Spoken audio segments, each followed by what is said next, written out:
एक नेचर ऐसा होता है कि भाई बहुत बड़ी आंधी आई है, चलो कुछ पर बैठ जाए, निकल जाए। कुछ संकट आया है, नीची मुंडी करो यार, समय जाएगा। शायद ऐसे लोग जीवन में कुछ अचीव नहीं कर सकते। मेरी प्रकृति है और जो मुझे काफी उपकारक लगी है, मैं हर चुनौती को चुनौती देता हूं।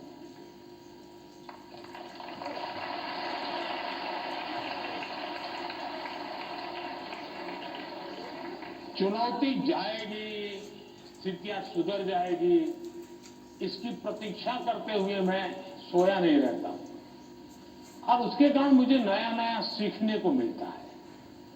हर परिस्थिति को हैंडल करने का तरीका, नए प्रयोग, नई स्ट्रेटजी, ये इवॉल्व करने का सहज मेरी विधा, मेरा अपना विकास होता जाता है। दूसरा, मेरे भीतर एक बहुत बड़ा कॉन्फिडेंस है। मैं हमेशा मानता हूं कि कुछ भी है, 140 करोड़ देशवासी मेरे साथ हैं।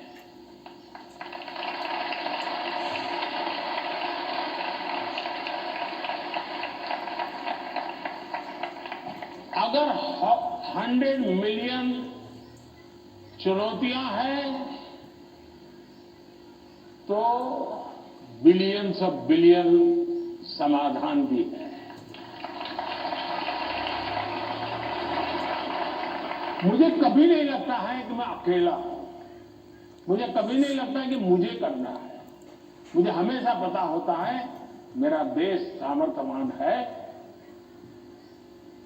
मेरे देश के लोग सामर्थ्यवान है, मेरे देश के लोगों का मस्तिष्क सामर्थ्यवान है। हम हर चुनौती को पार कर जाएंगे।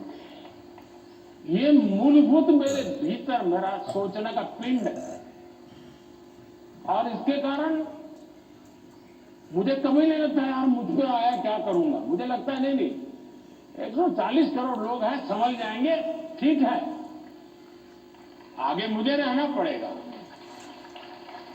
और गलत हुआ तो गाली मुझे खानी पड़ेगी, लेकिन मेरे देश का सामर्थ्य, और इसलिए मैं अपनी शक्ति देश के सामर्थ्य को बढ़ाने में लगा रहा हूं। और जितना ज्यादा मैं मेरे देशवासियों का सामर्थ्य बढ़ाता जाऊंगा, चुनौतियों को चुनौती देने की ताकत हमारी और बढ़ती जाएगी।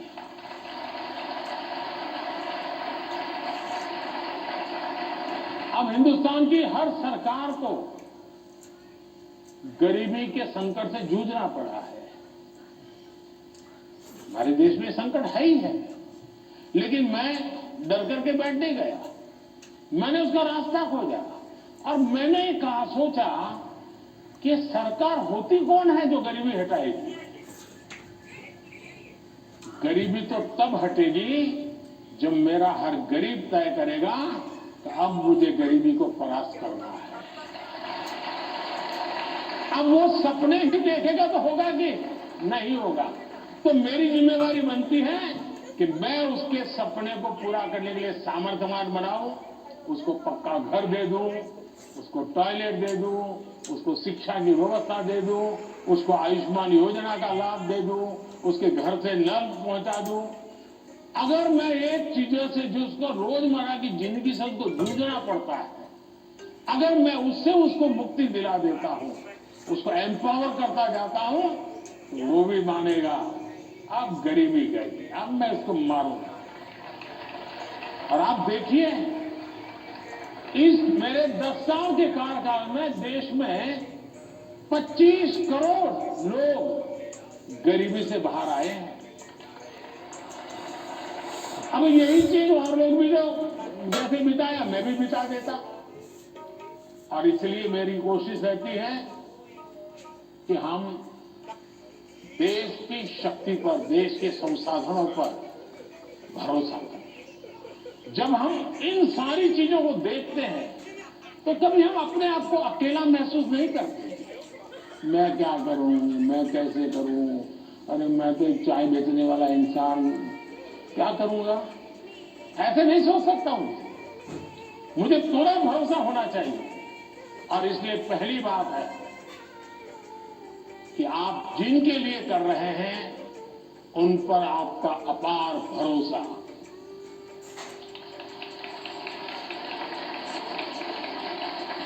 दूसरा, आपके पास निरीक्षण का विवेक चाहिए। कौन सा सही है, कौन सा गलत है, कौन सा आज जरूरी है, कौन सा अभी नहीं, बाद में देखेंगे। आप प्रायोरिटी तय करने का सामर्थ्य चाहिए। वो अनुभव से आता है, हर चीज को एनालाइज करने से आता है। मैं दूसरा प्रयास ये करता हूं। तीसरा, मैं गलती भी हो जाए तो ये मान के चलता हूं कि मेरे लिए लेसन है। मैं इसको निराशा का कारण नहीं मानता। अब आप देखिए, कोविड का संकट कितना भयंकर था। मामूली चुनौती थी क्या? पूरी दुनिया फंसी पड़ी थी। अब मेरे लिए नहीं था कि क्या करोगे, मैं कह दूं अब क्या करें, तो भाई वैश्विक बीमारी है, दुनिया पर पैदा ही है, सब अपना अपना संभाल लो। मैंने ऐसा नहीं किया। रोज टीवी पे आया, रोज देशवासियों से बात की, कभी ताली बजाने के लिए कहा, कभी थाली बजाने के लिए कहा, कभी दिया जलाने के लिए कहा।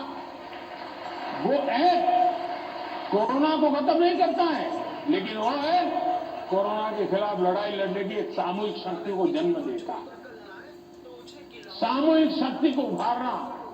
अब देखिए, पहले भी खेल के मैदान में हमारे लोग जाते थे, कभी कोई जीत के आता था, कोई जीत के नहीं आता था।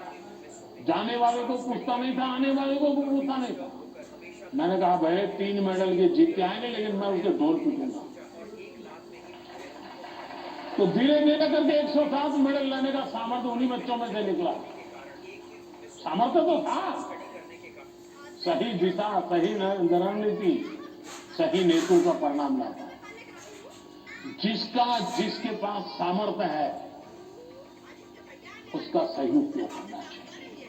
और मेरा तो गवर्नेंस का एक सिद्धांत रहा है कि अच्छी सरकार चलाने के लिए, इन समस्याओं के समाधान के लिए भी आपको नीचे से ऊपर की तरफ सही जानकारी आनी चाहिए, परफेक्ट इंफॉर्मेशन आनी चाहिए। और ऊपर से नीचे की तरफ परफेक्ट गाइडेंस जाना चाहिए। अगर ये 2 वे चैनल परफेक्ट रही, उसका कम्युनिकेशन, उसकी व्यवस्थाएं, उसके प्रोटोकॉल, उसको ठीक से किया, तो आप चीजों को संभाल सकते हैं। कोरोना एक बहुत बड़ा उदाहरण है। और इसलिए मैं मानता हूं कि हम निराश होने का कोई कारण ही नहीं होता है जीवन में। और अगर एक बार मन में तय कर लिया कि निराश होना ही नहीं है, तो फिर सिवाय पॉजिटिविटी कुछ आता ही नहीं है। और मेरे यहां निराशा के सारे दरवाजे बंद है। कोई कोना भी, एक छोटी खिड़की भी मैंने खुली नहीं रखी है कि निराशा वहां से घुस जाए। और मैं आपने कभी देखा होगा, मैं रोता बैठता नहीं हूं, पता नहीं क्या होगा, वो हमारे साथ आएगा कि नहीं आएगा, वो हमसे भिड़ जाएगा। अरे होता रहता है जी, हम किस चीज के लिए हैं।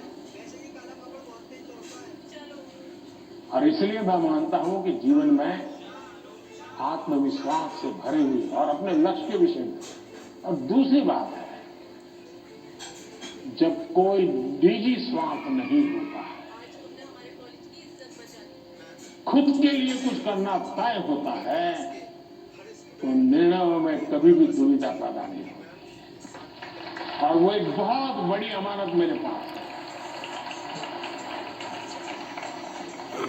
मेरा क्या, मुझे क्या, इससे मेरा कोई लेना देना नहीं है। सिर्फ और सिर्फ देश के लिए करना और आपके लिए करना, ताकि आपके माता पिता को जिन मुसीबतों से गुजरना पड़ा, मैं नहीं चाहता कि उन मुसीबतों से आपको गुजरना पड़े। होगा कि ये बच्चे भी जिस प्रकार से एंकरिंग कर रहे हैं, आप भी अपने स्कूल कॉलेज में सब कर सकते हैं, तो उनसे जरूर सीखिएगा।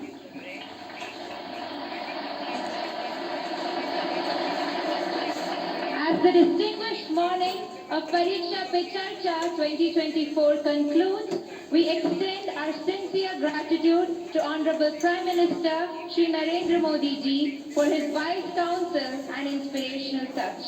Today, Prime Minister Sir has exemplified the attributes of teaching as identified in the book Nannol.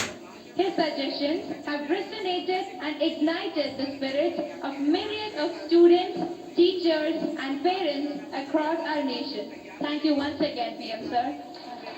चलिए साथियों, आप सबका भी बहुत बहुत धन्यवाद और मैं आशा करता हूं कि आप इसी उमंग उत्साह के साथ आपके परिवार को भी विश्वास देंगे, खुद भी आत्मविश्वास से भरे हुए और अच्छे परिणाम और जीवन में जो चाहा है उसके लिए जीने की आदत बनेगी और आप जो चाहते हैं वो परिणाम आपको प्राप्त होगा।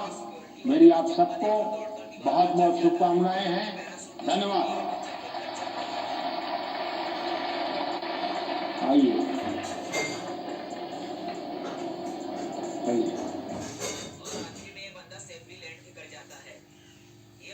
शूटिंग कर रहा था, तभी वो गलती से एक अनजान होटल के छत पर उतर जाता है और उतरने की ही थोड़ी देर बाद वहां पर तो भारत मंडपम की ये तस्वीरें आपके सामने हैं और किस तरीके से प्रधानमंत्री नरेंद्र मोदी ने 7वीं बार परीक्षा पे चर्चा इस कार्यक्रम में तमाम बच्चों के सवालों का जवाब दिया। जो लोग यहाँ मौजूद हैं या वर्चुअली भी कुछ स्टूडेंट्स ने अपना सवाल प्रधानमंत्री के सामने रखा और उनके सवालों का जवाब किस तरीके से दिया प्रधानमंत्री ने, आप भारत मंडपम की ये तस्वीरें देख रहे हैं जिस तरीके से प्रधानमंत्री नरेंद्र मोदी शुरू में ना स्कोरबोर्ड में